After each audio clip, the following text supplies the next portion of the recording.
Alright, today we are doing rational functions.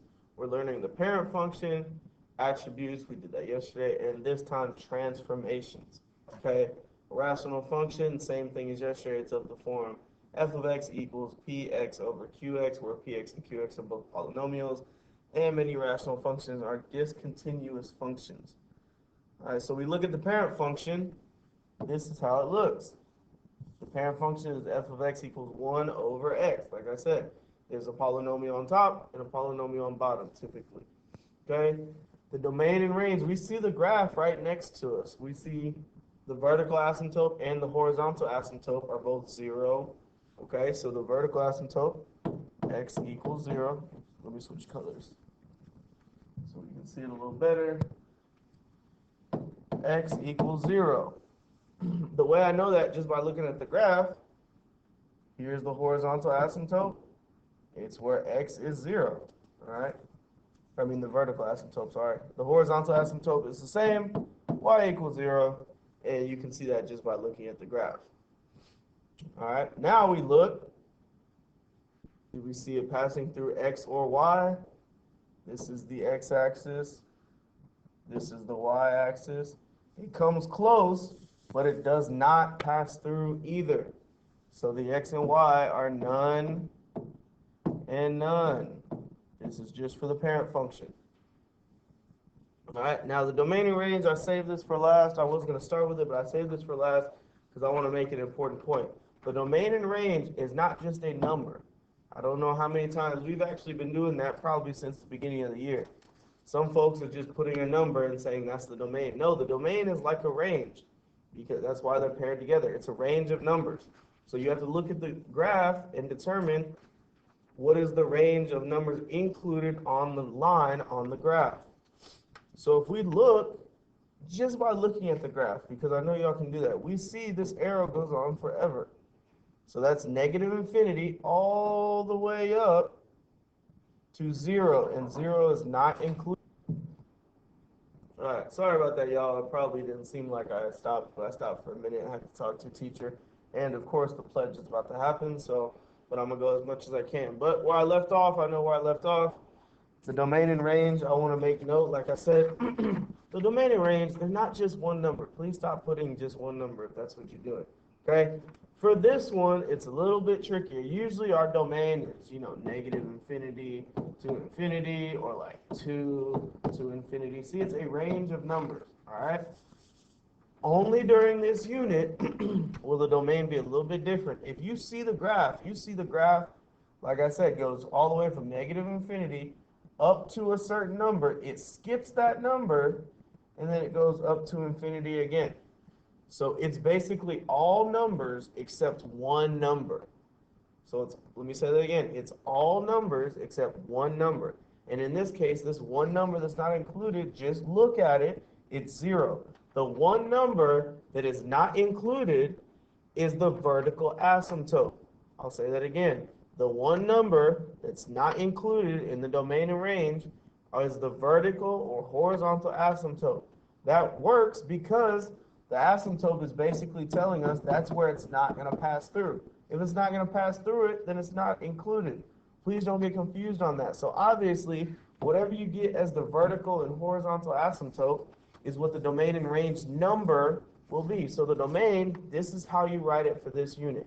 We make our little squigglies, and I say x for domain, x, and then a bar, x bar. X is everything except, so it does not equal 0, and close it.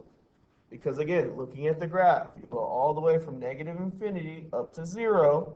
0 is not on the graph, skip 0. And then from 0.1 all the way to infinity. So the domain is every single number except 0. And that's how you write it. Please get in the habit of that. So that means the range is the same thing, just letter y. Y bar, y is everything except it's not equal to 0. And we close. I wanted to make note of that. I know we're up to 5 minutes already, and you're probably like, I already knew this. If you did, thank you, but I had to do it because we need to know this part, okay? When you're writing the domain and range, it's not just a number. All right, so it's not that bad. So that's just the first part, the parent function. I want to move on and show you the transformations. Like I said, the pledge is about to happen, so if I have to pause, I have to pause, but this part really is very simple. I'm going to show you, using different colors, which part in this equation right here, how to find each answer you need. It says describe the transformations and determine where the asymptotes are. In these, you can find asymptotes without doing any extra work, okay? So I'm going to use different colors for each. This one, I'm going to keep it red. This is going to tell you whether it's a vertical, stretch, or compressed. So that number will tell you. Good morning, Mustangs. Just a reminder that... All right, once again, I'm back. Hopefully, no more interruptions.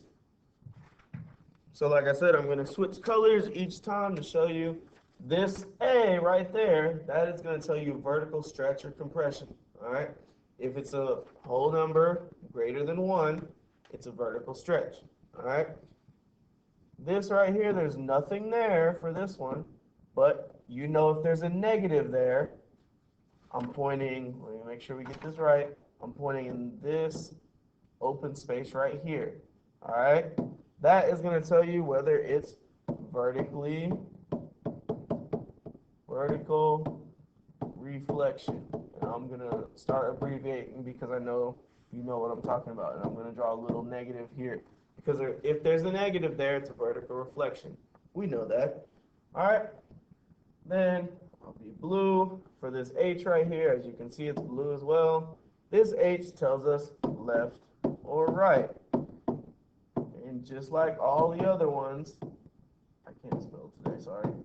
All right, just like all the other ones when we've done transformations, I know there's not a parenthesis here, but let's picture just in our mind a parenthesis. And inside parentheses tells a lie. So minus, you'll actually move to the right, just like all the other times, okay? And then plus, we'll actually move to the left, all right? And then finally, I switched for the last part. We should know what the last part is. It's the only one we haven't done. K, which is green. K is up or down. And that tells the truth. So if it's plus, it's up 1. I mean, it's up. I'm getting ahead of myself. If it's plus, it's up. And if it's minus, it's down. All right. Basically, all the same transformations we've done. They're just in different locations, okay? So once again, right here, vertical reflection, if there's a negative, that red A will tell us if it's a vertical stretch or compression. Down below, X minus H or X plus H, the H, which is blue, tells us left or right. It still tells a lie, even though there's not parentheses. Just picture it just to help yourself out. Still tells a lie. So down there, minus means right, and plus means left. And then the K, which is green, is up or down. Plus means up, minus means down. It tells the truth. So I'm going to keep these same colors. I might have to switch here and there, but I'm going to keep going. And we're going to do 1, 2. We'll just do number 1 and 2 so I can save you some time because you should know transformations by now. But I'm going to keep the same numbers, okay? I mean the same colors. So looking at number 1, we have f of x equals 3 over x plus 1 minus 4. So the first one, there's no reflection, so I don't need black, all right? But there is a vertical stretch or compression, looking at the A, and it's going to be red, so it's a vertical stretch by 3. Where did I get that? I got that right there. Again, I love transformations because it's telling you what to do. You just need to remember when it tells a lie, when it tells the truth, and where to look, all right? So I'm going to switch to blue, all right? Because we're going to look here, and that is plus 1. Plus 1 tells a lie, so we're actually going to go left 1. All right, now I switch to green because we have a minus 4. Minus 4 tells the truth, and that is down 4. All right, and I didn't forget the last part. This is probably the new part, might be the confusing part. We can actually determine where the asymptopes are. Okay, we're going to do HA, we're which is horizontal asymptote. I'm going to switch colors to blue, hint, hint, and the vertical asymptote. All right, the vertical asymptote, we just look here. We look here, we look here, and we look here. All right, and again, it tells a lie. And one more interruption. It's all right though. I'm gonna keep powering through. We're almost done. All right, so the vertical asymptote, again, it's blue. I kept it blue as the answer, so you know where to look. We look down here. And just like when we're doing the transformation, it tells a lie. So the vertical asymptote is not positive 1, but negative 1. All right? Then I switch my color back to green because to find the horizontal asymptote, we're going to look here. Again, it's telling you the answers. Just know where to look. The horizontal asymptote, y equals this negative 4 tells the truth. So y equals negative 4. And over here, it's going to be x equals. I know it's green, but I just want to make sure you know. Okay, remember vertical asymptote is x equals. Horizontal asymptote is y equals. Okay, so again, to go through it with all the colors. This 3 tells us a vertical stretch by 3, which we look where the 3 is. That's red. Then we have left 1. It tells a lie. So down below, we'll go left 1. And then down 4. Down 4 tells the truth. To find the vertical asymptote, it's blue, so we look where blue is, which is x plus 1, but that tells a lie. So the vertical asymptote is x equals negative 1. And then finally, the horizontal asymptote, we look right here. The horizontal asymptote, it tells the truth. It's negative 4, so y equals negative 4. And that's it for number 1. All right? I'll finish up here because, like I said, I know I'm getting to about 12 minutes. I don't want to take up too much of your time so you can get started, and because I know you know what you're doing. So let's just finish with number 2. We see there's a negative here, so I'm actually going to be the color black first. Vertical reflect. Sorry, y'all.